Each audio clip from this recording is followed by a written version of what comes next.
Guillaume était nominaliste. Moi, je ne crois pas d'être un nominaliste. Parce que, je vous fais un exemple, parce que tous mes livres se réfèrent à un document faux.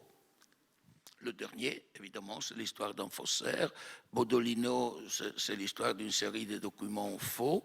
Le pendule de Foucault, c'est à propos de falsifications occultes. Et il y a eu quelques commentateurs stupides qui a dit donc que s'il parle toujours du faux, il ne croit pas à la vérité. Autrement dit, on a déduit de cette variation Sur le faux. littéraire sur le faux une fascination et même une justification du faux. Et un désintérêt pour la vérité. Alors vous comprenez que pour dire que quelque chose est faux, vous devez croire que quelque chose d'autre est vrai. Sinon, si vous me dites il y a un dinosaure dans la rue, je vous dis vous mentez, c'est pas vrai. Je vous dis c'est pas vrai. Il est vrai qu'il n'y a pas de dinosaures dans la rue. Donc la dialectique entre vrai et faux, c'est fondamental. Lorsqu'on croit qu'il y a que quelque chose est vrai et qui s'oppose aux falsifications, alors on n'est plus un nominaliste. Bien que c'est très difficile de dire si quelque chose est vrai, mais c'est plus facile de dire que quelque chose est fausse. Mais vous voyez qu'il y a là un fantôme de la vérité qui obsède, sinon le philosophe, le sémioticien, ou même les narrateurs. Il y a un fantôme de la vérité, pour parler dans des termes buñueliens. Et voilà, qui est probablement mon problème fondamental.